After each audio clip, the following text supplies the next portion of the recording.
Alright guys, so we're going to get ready to go over our data from the January 24th PMA. So with this data meeting, we're going to look at the geometry data first. Alright, so does everybody have their copies of the assessment questions, your copies of the item analysis, and then your copy of the standard analysis? Alright. So, I'm going to start with you, Mr. Shaw. So, today I want to dive into standard GCO C10. GCO C10. And I want us to look at specifically questions 8, 9, 10, and 11. Okay? And then before we even go into that, I want to say, if we look at your overall assessment, you did a really great job teaching standard G, MGA2. Because we had 100% mastery and on track. Good. So that is excellent. We need to keep that going. So whatever strategies we use for that, which we'll talk about strategies a little bit later on, we need to keep using those same strategies to help students learn the other different standards. So looking at GCOC 10, why don't you tell us a little bit about what students need to know and be able to do for that particular standard? Well, GCOC 10 is a very lengthy standard. And then I finished half of this in last quarter and in second quarter before taking leave. And I couldn't finish the whole standard by that time. And by the time I took leave, I was 1 week behind and I took 2 week leave. So I was over a 3 week behind when I started this semester. So this semester, I tried to catch what I was behind with, and I didn't get enough time to reteach everything that I was supposed to teach them. Okay. Just because I didn't teach some of the things at the first place because I was 3 weeks behind. So what I did is, I anyhow managed time one day. I think it was Friday, the skinny routine, and in one period, I tried to teach half of the C10, and that's called triangle angle sum theorem. So, based on what you tried to teach then, how did you determine what to teach? So, what should students know and show? So, what were your expectations? Well, my expectation on that day was to students should come up uh, with their thinking skills, how to think about the problem, So they just how to analyze the problem. So I took this problem, this two-column proof theorem, where it requires a lot of thinking, a lot of strategy. So we discussed on this problem. Okay, so what I'm hearing is students are supposed to show how to analyze a two-column proof. Yes. And they're going to show it through discussion. Through discussion, through using the right vocabularies, through using the right, by recalling right theorem or postulate or properties. Okay, so going from there, that's what they're supposed to know. So specifically, what theorems were they supposed to know? Well, for this specific problem, they should know. Well, from the theorem. Do you have the theorem? Is it this one? Yeah, the theorem.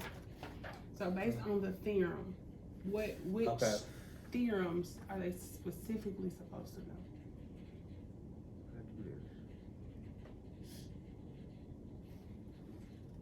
Ms. Rainbow, she keeping our time. Thank you. Well, they need to know about parallelograms and the angles associated. I'm sorry, not parallelograms, parallel lines, and then the angle pair relationships over there. So that's what they need to know, and they also need to know that all the angles in a straight line add up to 180. So angle relationships again. Yeah. So these were the ideas that they should know at that time, and this is what we discussed. Okay, so I mean that's great. So what you just called out is actually what I called out. They need to know parallel lines and they need to know relationships between angles. And how do they show it? Through discussion, through analyzation, through critiquing. Yes. Actually looking at a proof and doing those parts. And I know you and I talked about that before when we were doing our test prep. And so, planning for the test, we were talking about, making sure they see proofs and know how to analyze them. So, looking at the test questions, and we went through those before, we kind of picked out what students were supposed to know. To master these types of questions, what would an exemplar look like? Well, the exemplar will look like pretty much what the solution is given over here. I mean, not the choices, but the two-column proof. And then they can see how sequentially the statements are flowing, how it is started and where it is ending. And then that's what the exemplar should look like. Okay. So then moving on to, you have something to add? Okay.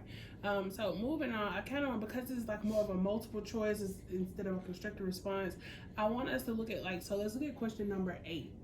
The correct answer was A, which was 16. So that's what your exemplar would look like. If students understood it, they got the correct answer. But 16 students chose A, 26 students chose B. So if this is the student work that we would say would be unmastered work, right? So what were the gaps or the key misconceptions that would have students choose B over A? I don't know, because I didn't think about in that way. So let's look at it now.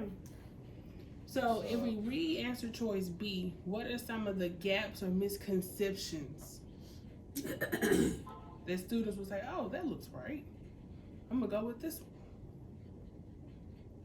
Just a minute, let me see this.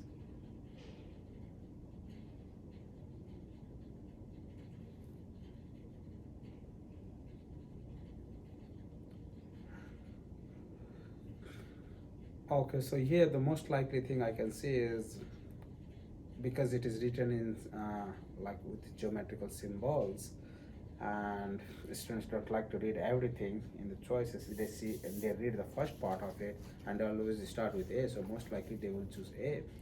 And some students, because they don't feel like they have to, it's very hard to read all these things, so the answer, A and D cannot be true, so they will choose B and C. I mean, it's their guess. They will guess, I would say. So, if I'm the student, I'm looking at it as, they will not relate. I will say that they will not relate each options with the figure given in the figure, and then if they don't relate that with the figure, it's very hard to read. I mean, it looks like if you say measure of angle 1 is equal to measure of angle 4, and then on B you are saying measure of angle 1 is equal to measure of angle 5. If I don't relate to that with a figure, then it doesn't make sense. So I'm looking at this from a student's perspective. Okay. Since you said that A was the correct answer, and as a student, and this is what I teach my students, look and see what all of them have in common. So A and B, just by looking at the end, they look alike because they both say 180, and C and D look alike because they both equal up to 360. But apparently you did teach everybody that, except for 19 kids, that it would not be 360. That's why 19. So from the data you can tell they understand. Right, they do understand that. I see they understand. That they understand that the triangle sum is 180, and then so that's what I'm saying. They choose either A or B. Yeah. So that's what I'm saying. So, but those 19 apparently they looked at the 180 plus the straight line to get the 360. So that's a misconception. Am I correct? All right. So, looking at your success with the 180, the 26 looked at the B as a possible answer choice, because if you look at A, it says we can prove that the measure of angle 4 plus the measure of angle 2 plus the measure of angle 5 equals 180. B says, so we can prove that the measure of angle 5 plus the measure of angle 2 plus the measure of angle 4.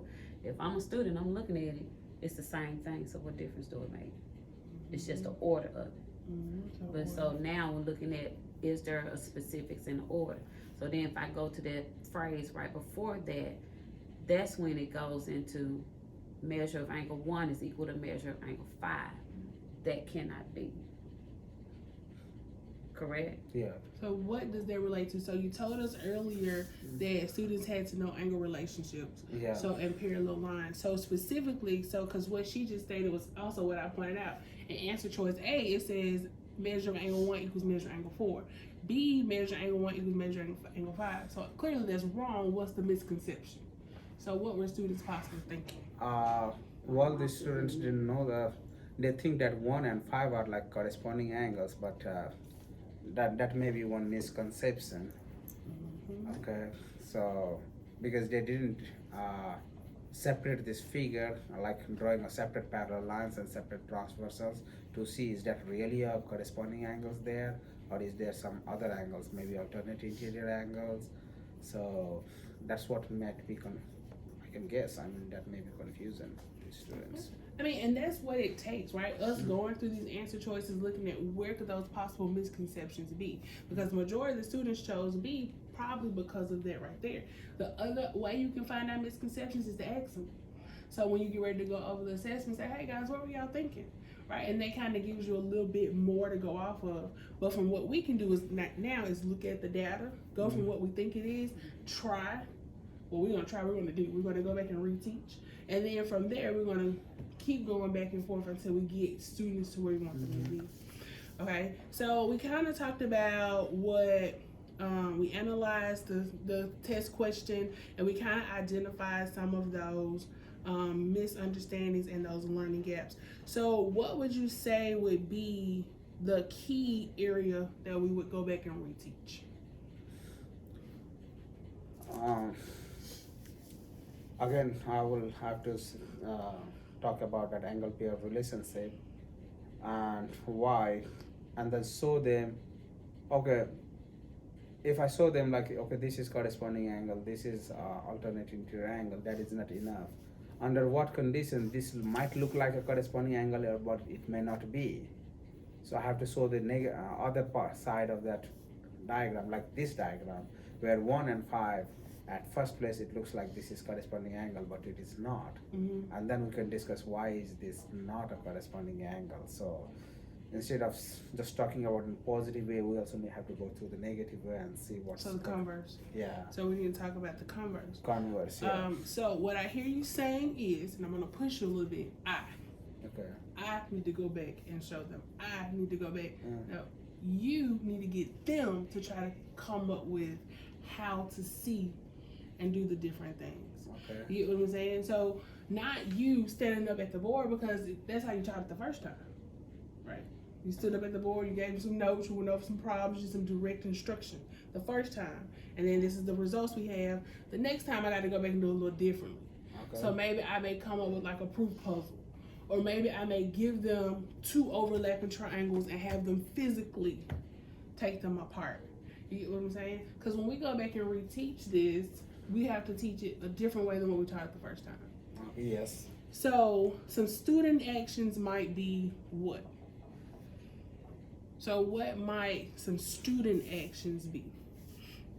Well, in the class, some students will say this is pretty easy, and they will not try to listen while we're learning. What I'm asking you is, Yeah. when you go back and reteach this, what we got this week, right? Yeah. When you go back and reteach it, what do you expect students to do? Because let me tell you what you said. You said that they don't understand, or they can't relate. Okay, they can't relate when you have overlapping figures. So if they can't relate when you have overlapping figures, what do students need to go back and do? Separate the figure. Okay, so Teach them how to separate the figure, how to see the figure, how figures are superimposed. okay, so how to go back? So she's saying then create a manipulative. That's one way to do it. Okay. So And they so can see it. go back and create a manipulative, or even with technology, you can, like in PowerPoint or something, put 2 triangles, one green, one blue or something, and overlap it. Because you made a great point. They have the answer choice, or they have the theorems. How do you apply the theorems to the problem? Yeah. So then that would probably be your next step. Give them the theorems, give them the problem, and ask them, well, how does this show up in the picture? And then have them marking it on there. Okay. All right, so just to recap before we go into the next part, the key gaps about this theorem was trying to prove the parallel lines and angle relationships, right? Those were the key gaps. So our reason or our misconception is the ideas and skills, they overlap, and so we need to teach students how to unpack the problem so that they can see, oh, I know how to do 180, oh, I know how to solve for lines. When they put it together, it's no problem. Okay? And so now we need to go to the next part. Let's do it. So let's plan to reteach. Okay. So for the reteach, we got two options. You can go back